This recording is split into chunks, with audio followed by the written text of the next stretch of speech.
Hey guys, so welcome back to the channel here at Muddy Thumper.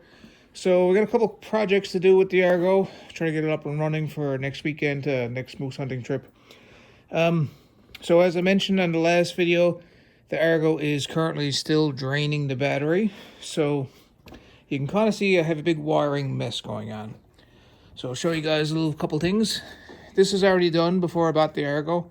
It's a Chevy alternator, one wire alternator. And they actually have 3 leads coming out of it, but it's supposed to be wired in a one-wire configuration. I'm actually in the process of dumbing down or cutting out a lot of the wires. This had switches everywhere, had switches that were grounding out. It was kind of a mess, so you can see it's still a bit of a mess. But ultimately, I'm actually going to remove a lot of the wiring. I'm going to remove the fuse box up there as well. And I'm actually going to be taking out a lot of these gauges. You can see I'm going to leave the oil pressure gauge because that's pretty much just mechanical. A lot of this stuff is getting simplified. So I'm going to take you guys along anyways. And you can see what I'm going to do here. Another thing with this Argo, it has a really dumb style clip. So I'm going to be converting it over to this here as well. It's a chrome hood pin I picked up on Amazon. If you want to know like the part number and stuff, I'll actually post a link down below. But this Argo has like a locking pin arrangement. See that? So you kind of got to push it down and turn it and it locks into a bar. It's actually really annoying when you're trying to get the bonnet back on the Argo. So yeah guys, let's go ahead now. Let's actually do the quick little hood fix here now. I'm going to just drill this out and put one of these bad boys in. It's just a, it gets bolted on essentially. So that's going to be a nice little upgrade. And then we're going to figure out what's going on with the electrical. We're going to test the alternator and we're going to see if it works. My father put the winch on. I'm going to see if I can move it for him. See if I can get it in the center for him. And get all the electrical ran half tidy. And next video after this one, we're actually going to be installing a light bar and some LED headlights. So we'll see what happens. Okay, so I just opened up the package. You can see it's extremely simple. We have our nice little chrome pieces that's going to get screwed to the bonnet. Aside from that, we have our stud with the little pin here and our locking nuts. So I'm gonna go ahead now and I just have to drill out this right quick. There's a bar here. I'm gonna drill that out and we're just gonna secure that nice and easy. Okay, so just gonna screw this down here now. We'll see what we end up with. That'll take a while.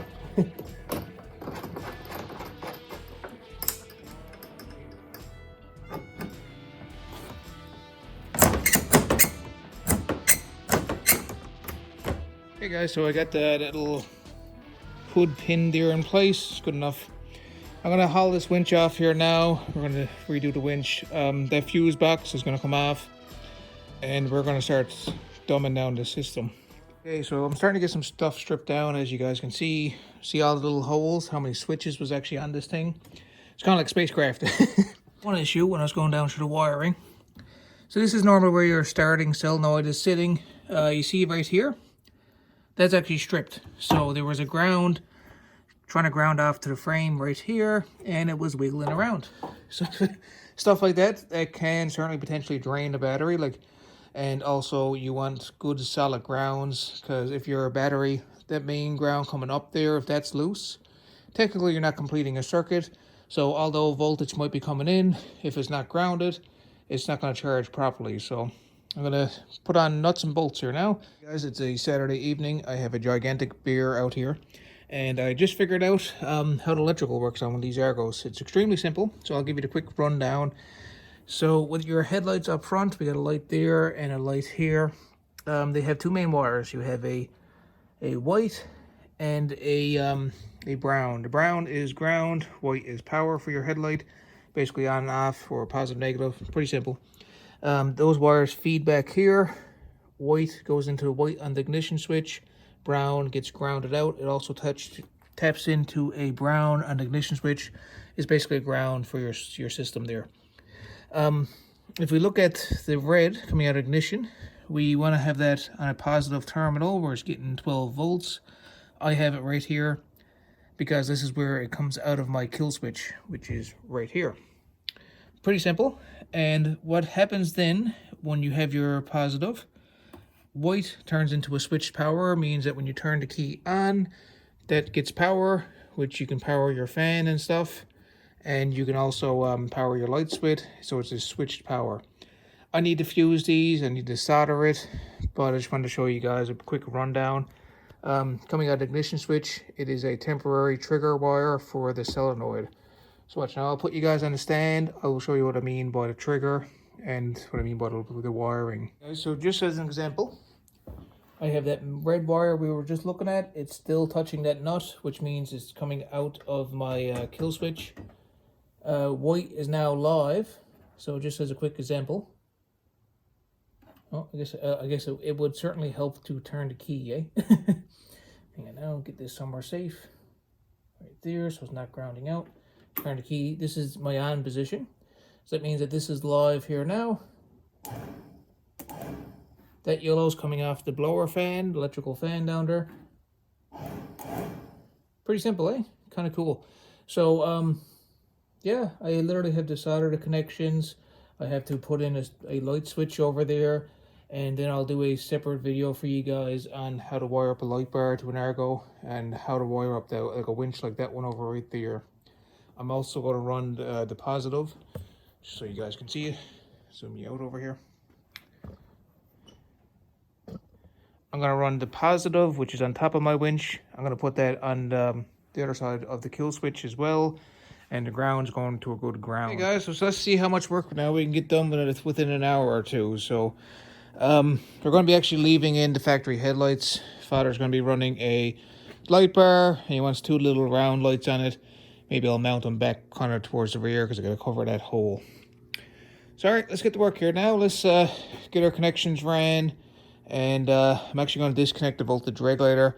I'm going to try the alternator. First, I'm going to wire that into the battery, like straight into the battery post just after the kill switch, and we'll see where we end up. So it's soldering iron time anyways. I got the soldering iron out. I'm going to be leaving this voltage regulator rectifier disconnected off the engine temporarily because I'm going to test the alternator when I got the engine running. So what I got done, the headlights, factory headlights, they are still the same. Positive, negative coming off that, ties into positive, negative. White is positive, brown is negative.